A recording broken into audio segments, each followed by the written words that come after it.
উড়োজাহাজ থেকে নেমে শতাধিক গাড়িসহ শোডাউন দিয়ে নিজ এলাকায় সার্জিস আলম।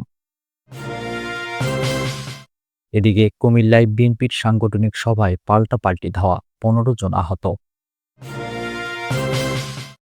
এবং বাজেট বাস্তবায়নে সচিবদের স্বচ্ছতা ও জবাবদিহি বজায় রাখার নির্দেশ অর্থ উপদেষ্টার। সর্বশেষ জানাবো অবৈধ অভিবাসন রোধকল্পে বাংলাদেশ অস্ট্রেলিয়া এসওপি সই। শুনছিলেন সংবাদ শিরোনাম। পুরো খবর জানতে ভিডিওটি শেষ পর্যন্ত দেখুন। সর্বশেষ খবর পেতে চ্যানেলটি সাবস্ক্রাইব করুন। এবারে জানিয়ে দিব বিস্তারিত। উড়োজাহাজ থেকে নেমে শতাধিক গাড়িসহ শোডাউন দিয়ে নিজ এলাকায় সার্জিস আলম। ঢাকা থেকে সৈয়দপুর পর্যন্ত গিয়েছেন উড়োজাহাজে চড়ে। বাকি ১০০ কিলোমিটার পথের মধ্যে অর্ধেকটা পাড়ি দিয়েছেন শতাধিক গাড়ির বহন নিয়ে। রাজনৈতিক দলের নেতৃত্ব পাওয়ার পর বাড়ি ফেরার পথে ব্যাপক শোডাউন দিয়েছেন পঞ্চগড়ের অটোয়ারির ছেলে সার্জিস আলম। গত মাসে নতুন দল জাতীয় নাগরিক পার্টির মুখ্য সংগঠক হয়েছেন তিনি। সার্জিস আলম রাজনৈতিক দল গঠনের পর প্রথমবারের মতো নিজ জেলা পঞ্চগড়ে এসেছেন সোমবার। শতাধিক গাড়ির বহন নিয়ে পঞ্চগড়ের ৫টি উপজেলা সফর করেছেন তিনি।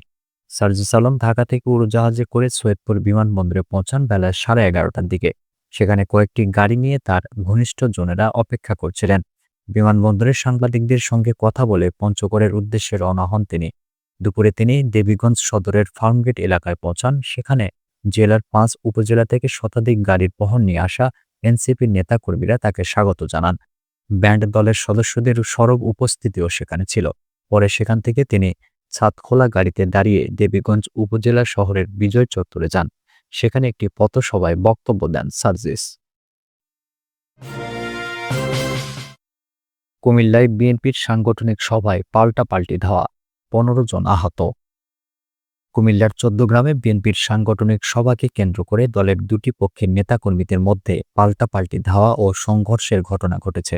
এ সময় ইটপাটকেল ও চেয়ার নিক্ষেপের ঘটনা ঘটেছে। এতে অন্তত ১৫ জন আহত হয়েছেন। তাদের স্থানীয়ভাবে চিকিৎসা দেওয়া হয়েছে। সোমবার দুপুরে ১৪ গ্রাম পৌর মিলনায়তনে উপজেলা বিএনপির সাংগঠনিক সভা চলাকালে এ ঘটনা ঘটে। ঘটনার সময় কুমিল্লা দক্ষিণ জেলা বিএনপির আহ্বায়ক জাকারিয়া তাহের, সদস্য সচিব আশিকুর রহমান মাহমুদ সহ জ্যেষ্ঠ নেতারা সেখানে উপস্থিত ছিলেন। সংঘর্ষ ও পাল্টাপাল্টি ধাওয়ার কারণে বেশ কিছুক্ষণ ঢাকা-চট্টগ্রাম মহাসড়ক যান চলাচল বন্ধ থাকে। এ সময় বাজারের ব্যবসায়ী ও মানুষের মধ্যে আতঙ্ক ছড়িয়ে পড়ে। দলের স্থানীয় নেতাকর্মীদের ভাষ্য, কুমিল্লা দক্ষিণ জেলা বিএনপির যুগ্ম আহ্বায়ক ও উপজেলা বিএনপির সদ্য সাবেক আহ্বায়ক কামরুল হুদার অনুসারীদের সঙ্গে দক্ষিণ জেলা বিএনপির আহ্বায়ক কমিটির সদস্য সাজিদুর রহমান মোল্লা ও কুমিল্লা দক্ষিণ জেলা যুবদলের সাবেক সাংগঠনিক সম্পাদক তোফায়েল হোসেনের অনুসারীদের মধ্যে এই সংঘর্ষের ঘটনা ঘটেছে। যদিও কামরুল হুদার দাবি সংঘর্ষে তার কোনো নেতাকর্মী জড়িত ছিলেন না, তবে বিএনপির নেতা সাজিদুর রহমান মোল্লা ও যুবদল নেতা তোফায়েল হোসেন এ ঘটনার জন্য কামরুল হুদার নেতাকর্মীদের দায়ী করছেন। তোফায়েল হোসেন বলেন, উপজেলা বিএনপির সাংগঠনিক সভায় কামরুল হুদার গ্রুপ ছাড়া যাতে অন্য নেতাকর্মী প্রবেশ করতে না পারে, এজন্য কামরুল হুদার লোকজন গেটে পাহারা বসায়। আমরা নেতাকর্মীদের নিয়ে সভাস্থলে প্রবেশের চেষ্টা করলে হকি স্টিক, চাইনিজ কুড়াল সহ বিভিন্ন দেশীয় অস্ত্রশস্ত্র নিয়ে আমাদের নেতাকর্মীদের উপর হামলা করে কামরুল হুদার অনুসারীরা। এতে আমাদের অন্তত ১৫ জন নেতাকর্মী আহত হয়। অতর্কিত হামলায় আমরা সভাস্থলে প্রবেশ করতে না পেরে চলে আসি।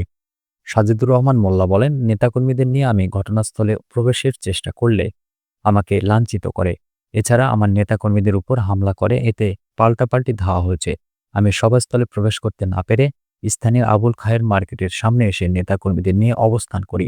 কিছুক্ষণ পর সেখানেও আমার উপর হামলা করে কামরুল হুদার লোকেরা। আমি এ ঘটনার তীব্র নিন্দা জানাচ্ছি।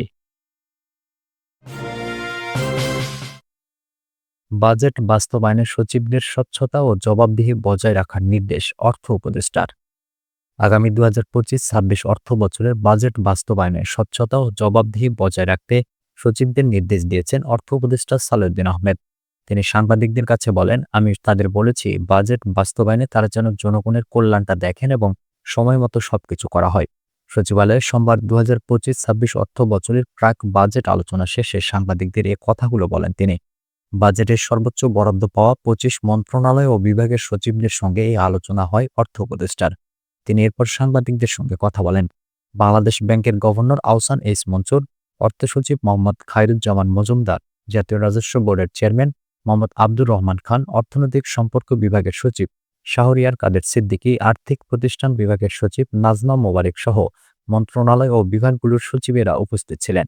সচিবেরা কি পরামর্শ দিলেন এমন প্রশ্নের জবাবে অর্থ উপদেষ্টা বলেন, পরামর্শ ঠিক না। আমি তাদের বলেছি আমাদের বাজেটটা যথাসম্ভব বাস্তবায়ন করতে হবে। বলেছি তারা যেন জনগণের কল্যাণটা দেখেন এবং বাজেট বাস্তবায়নের সত্যতা ও জবাবদিহি থাকে। আরও বলেছি যে সময় মতো যেন সবকিছু করা হয়। আপনি যা বললেন সব সরকারের নিদর্শন। বাজেট বাস্তবায়িত না হওয়া নিয়ে সচিবেরা কি সমস্যায় ভোগেন বলে আপনাকে জানিয়েছেন এমন প্রশ্নের সরাসরি জবাব দেননি সালাউদ্দিন আহমেদ। তিনি বলেন, আছে, অনেক কারণ আছে। একই আমলাতন্ত্র দিয়ে কি বাজেট বাস্তবায়ন করতে পারবেন এ প্রশ্নেরও জবাব দেননি অর্থ উপদেষ্টা। এদিকে ২৬ মার্চ প্রধান উপদেষ্টা অধ্যাপক মোহাম্মদ ইউনূস ৪ দিনের সফরে চীন যাচ্ছেন। চীনের সঙ্গে কোনো ঋণ চুক্তি হবে কিনা জানতে চাইলে অর্থ উপদেষ্টা বলেন, সেগুলো আমি বলবো না। ইআরডি সচিব সে সফরে যাচ্ছেন। আগামী বাজেটে কোন মন্ত্রণালয় ও বিভাগের জন্য কত টাকা বরাদ্দ থাকছে তা ইতিমধ্যে ঠিক করেছে অর্থ বিভাগ। বৈঠকে অংশ নেওয়া ৩ জন সচিবের সঙ্গে কথা বলে জানা গেছে, অধিকাংশ সচিবই আগামী বাজেটে তাদের মন্ত্রণালয় বা বিভাগের জন্য বরাদ্দ বৃদ্ধির জন্য দাবি জানিয়েছেন।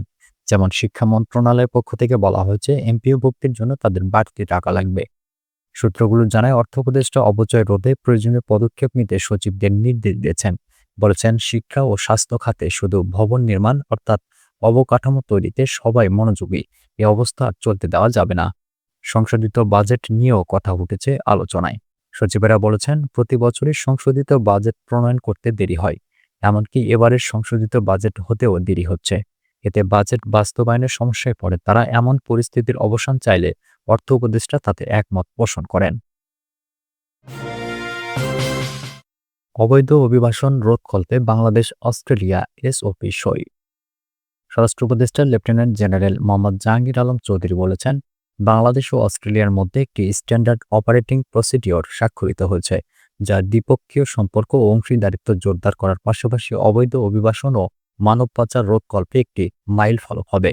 স্বরাষ্ট্র মন্ত্রণালয়ে আয়োজিত এসওপি স্বাক্ষর অনুষ্ঠানে তিনি বলেছেন, এই চুক্তিটি অবৈধ অভিবাসন ও মানব পাচার রোধকল্পে আমাদের চলমান প্রচেষ্টার একটি গুরুত্বপূর্ণ মাইলফলক হিসেবে চিহ্নিত হবে, যা আমাদের দুই দেশের মধ্যে স্থায়ী অংশীদারিত্বকে শক্তিশালী করবে। এসওপিতে বাংলাদেশের পক্ষে পুলিশের মহাপরিদর্শক বাহারুল আলম ও অস্ট্রেলিয়ার পক্ষে দেশটির সীমান্ত বাহিনীর কমান্ডার মার্ক হোয়াইট চার্লস সই করেন। স্বরাষ্ট্র উপদেষ্টা বলেছেন, বেআইনিভাবে অভিবাসন ও মানব পাচার বিশ্বব্যাপী নিরাপদ, সুশৃঙ্খল ও বৈধ অভিবাসনের নীতিগুলোকে বিপন্ন করে গুরুতর চ্যালেঞ্জ তৈরি করছে। তিনি বলেন, এই সমস্যাগুলো কেবল অসংখ্য জীবনকে বিপন্ন করছে না, বরং দক্ষতা ভিত্তিক ও বৈধ অভিবাসন চ্যালেঞ্জগুলোর অখণ্ডতার জন্য হুমকিস্বরূপ। বাংলাদেশ সরকার এই গুরুতর উদ্বেগগুলো দূর করার প্রতিশ্রুতিতে অটল রয়েছে। জাহাঙ্গীর চৌধুরী বলেছেন, আমরা এই বিপজ্জনক ও জীবনের জন্য হুমকিস্বরূপ যাত্রা প্রতিরোধে সক্রিয়ভাবে কঠোর পদক্ষেপ বাস্তবায়ন করছি, যাতে বাংলাদেশের প্রতিটি নাগরিকের জন্য একটি নিরাপদ ও মর্যাদাপূর্ণ অভিবাসন পথে প্রবেশাধিকার নিশ্চিত করা যায়। ঢাকায় ভিসা আবেদন প্রক্রিয়াকরণের সিদ্ধান্ত নেওয়ায় স্বরাষ্ট্র উপদেষ্টা অস্ট্রেলিয়া সরকারের প্রতি আন্তরিক কৃতজ্ঞতা প্রকাশ করেন। তিনি বলেন, এটি বাংলাদেশিদের বিলম্ব ছাড়াই অস্ট্রেলিয়ার ভিসা পেতে সহায়তা করবে। আমি আশা করি ভবিষ্যতেও এই ধরনের শক্তিশালী দ্বিপক্ষীয় সহযোগিতা অব্যাহত থাকবে। আসুন আমরা অবৈধ অভিবাসন ও মানব পাচার প্রতিরোধে আমাদের সম্মিলিত প্রচেষ্টা অব্যাহত রাখি, যাতে এমন একটি ভবিষ্যৎ নিশ্চিত করা যায় যেখানে অভিবাসন হয় নিরাপদ, বৈধ ও সকলের জন্য উপকারী।